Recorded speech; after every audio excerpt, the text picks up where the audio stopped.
24 मार्च से लेकर 30 मार्च और अप्रैल के पहले हफ्ते तक भारत के न्यूज़ चैनलों और अखबारों में तबलीगी जमात को लेकर जो कवरेज हुआ है उसे फिर से पलटकर देखने की ज़रूरत है। इस कवरेज के बहाने झूठी खबरें और अफवाहों को हवा दी गई, एक समुदाय विशेष के खिलाफ नफरत और घृणा फैलाई गई। नतीजा ये हुआ कि अच्छे भले लोग भी सब्जी किससे खरीदनी है, बाल किससे कटवाना है, इसके लिए उसका मजहब पूछने लगे।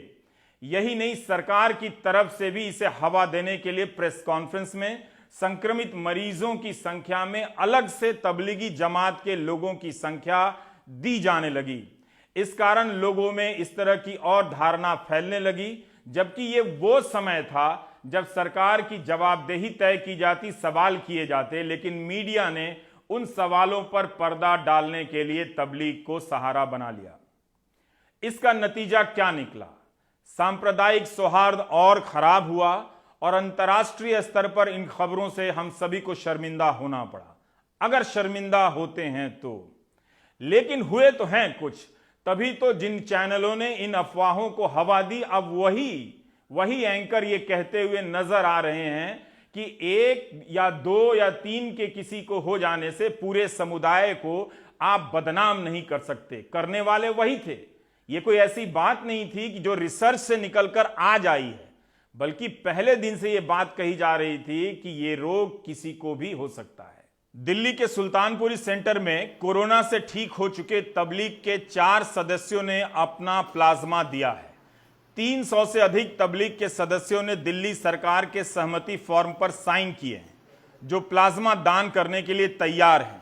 क्या कोई इस आधार पर प्लाज्मा लेने से अब मना कर सकता है, जिस आधार पर कई हाउसिंग सोसाइटी में लोग हिंदू नाई और हिंदू सब्जी वाले का भेद कर रहे हैं?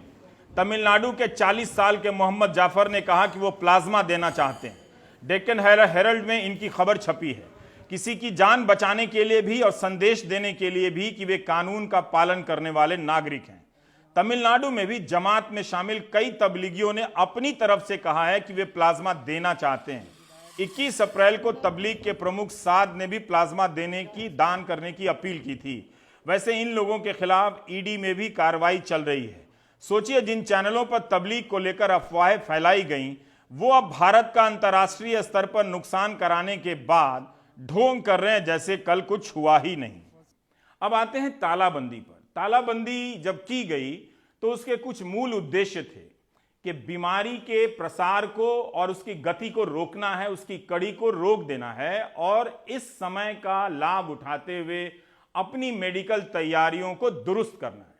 हमारी मेडिकल तैयारी इन 21 दिनों में, 1 महीने से ज्यादा समय में कितनी बेहतर हुई है।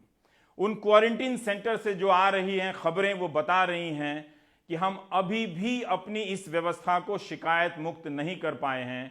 उसे फोटो आप तस्वीर खिंचाओ, ट्विटर पर डालो नीति के तहत ही हम उसे एक तरह से बरत रहे हैं। जब प्रेस अपना काम करना बंद कर दे तो मरीजों के पास वीडियो बनाकर वायरल कराने के अलावा दूसरा हथियार नहीं बचा है। यूपी के इटावा के सैफई मेडिकल यूनिवर्सिटी से वायरल हुआ यह वीडियो बता रहा है कि हम अभी भी कोविड-19 को मजाक समझ रहे हैं। वार्ड के बाहर कचरा जमा है, बाथरूम में गंदगी बेखौफ फैली हुई है।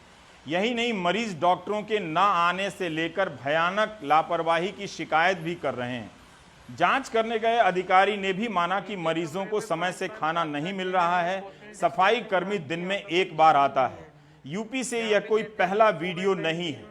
बरेली और रायपुर से डॉक्टरों को वीडियो वायरल करना पड़ा था ताकि उनकी कोई सुन ले।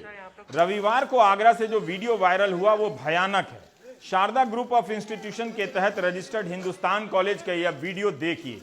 पीपीई किट पहनकर गेट के बाहर से खाना और पानी फेंक रहा है। गेट के उस तरफ क्वारंटीन किए गए मरीज कैदियों की तरह हाथ निकालकर पानी का बोतल और भोजन का पैकेट खींच रहे हैं। देह से दूरी का पालन ध्वस्त हो गया है।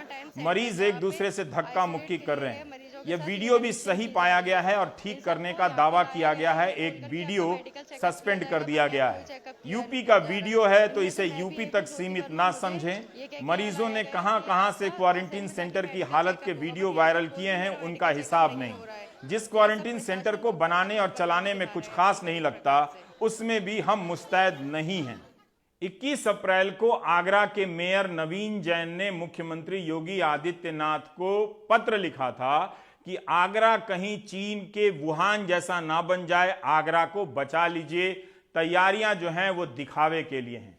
इसका मतलब कोई व्यवस्था में अलर्ट कर रहा था, लेकिन फिर भी उस वक्त आगरा को एक मॉडल के रूप में पेश किया जा रहा था।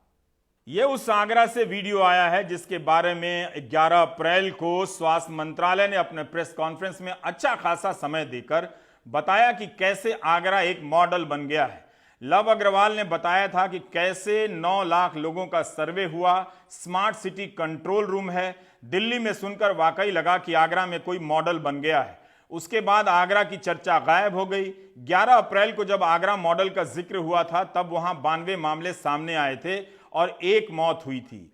आज आगरा में संक्रमित मरीजों की संख्या 381 हो गई है और मरने वालों की 10%। में देखें तो आगरा में 11 अप्रैल से लेकर अब तक मरीजों की संख्या में 300% से अधिक की वृद्धि हो गई है। तो जो प्रेस कॉन्फ्रेंस में कहा जाता है वो जमीन पर जाते जाते काफी कुछ बदल जाता है। अब आते हैं वेंटिलेटर पर। आप जानते हैं कि भारत में संक्रमित मरीजों की संख्या उतनी नहीं है जितनी बताई गई थी, जितना अनुमान किया जा रहा था।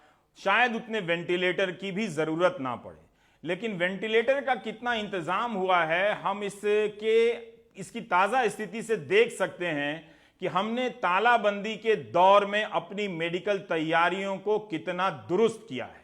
सुप्रीम कोर्ट ने सरकार ने जो स्टेटस रिपोर्ट दिया है उसका आंकड़ा मैं आपको बता रहा हूं। सरकार ने 52,094 वेंटिलेटर के ऑर्डर दिए हैं, जिनमें से 30 अप्रैल तक 10,500 वेंटिलेटर भारत पहुंचेंगे। 30 मई तक 18,000 वेंटिलेटर और 30 जून तक 20,000 वेंटिलेटर आ जाएंगे। 9 अप्रैल को स्वास्थ्य मंत्रालय के अधिकारी लव अग्रवाल ने कहा था कि 49,000 वेंटिलेटर के ऑर्डर दिए गए हैं। केंद्र सरकार ने राज्यों को 20,52,417 N95 मास्क दिए हैं और 2,83,910 PPE किट दिए हैं। यानी 30 जून तक सभी वेंटिलेटर नहीं आ सकेंगे। अच्छी बात है कि इसकी जरूरत उतनी नहीं पड़ रही है। यही नहीं, अगर हमें यह पता चलता कि कोविड-19 की लड़ाई में एम्बुलेंस के ड्राइवर से लेकर डॉक्टर तक कितने लोग शामिल हैं और उसके अनुपात में ये जो 3 लाख PPE किट दिए गए हैं भारत सरकार की तरफ से देश भर में, वो पर्याप्त है या नहीं। तो सुनने में यह संख्या भले बड़ी लग सकती है 3 लाख, मगर इसका हम अर्थ अन्य सवालों के बगैर सही नहीं समझ सकते हैं। अब आते हैं रैपिड एंटीबॉडी टेस्टिंग किट पर। आपने खूब सुना होगा कि राज्य सरकारें प्रेस कॉन्फ्रेंस में कह रही हैं कि वो रैपिड टेस्टिंग किट शुरू करने जा रही हैं। क्या हुआ उसका? जब चीन से रैपिड टेस्टिंग किट मंगाया गया तो उसमें खराबी निकल गई और रोक देना पड़ा। और अब इस एंटीबॉडी टेस्ट किट के वापस किए जाने की खबर आ रही है। इसके कारण कितना समय हाथ से निकल गया यह पता नहीं। यही नहीं, एनडीटीवी के अरविंद गुणाशेखर की रिपोर्ट ने एक और राज खोल दी है। इस राष्ट्रीय संकट की घड़ी में भी सरकार दुगने दाम में टेस्ट किट खरीद रही थी और सरकार को कोई दुगने दाम में टेस्ट किट बेच रहा था और मुनाफा कमा रहा था, जबकि उससे अच्छी क्वालिटी का किट दक्षिण कोरिया से कम दाम पर मिल रहा था। भारत ने 6,50,000 रैपिड टेस्ट किट चीन से मंगाए। मैट्रिक्स कंपनी ने चीन से आयात किया। एक किट खरीदा 245 रुपए में, उसे लेकर अपने डिस्ट्रीब्यूटर रियल मेटाबॉलिक्स को दिया और भारत सरकार को उसने 600 रुपए में बेचा। जब तमिलनाडु सरकार ने एक दूसरे डिस्ट्रीब्यूटर के जरिए ऑर्डर दिया तो इन दोनों डिस्ट्रीब्यूटर में झगड़ा हो गया, मामला कोर्ट में चला गया। एक घटिया किट दुगने दाम में बेचे जाने का खेल अदालत के सामने खुल गया। शुरू से ही चीन के टेस्ट किट और दाम को लेकर विवाद हो रहे थे। छत्तीसगढ़ के स्वास्थ्य मंत्री ने ट्वीट किया था कि दक्षिण कोरिया से उनकी सरकार मात्र 337 रुपए में टेस्ट किट खरीद रही है। If not for these quality issues, government would have ended up paying 140% more than the value of these kits. Sources now tell NDTV that government is now focusing on procuring antibody kits with better quality from South Korean firms. With camera person Joseph, this is Arvind Gunasekhar for NDTV.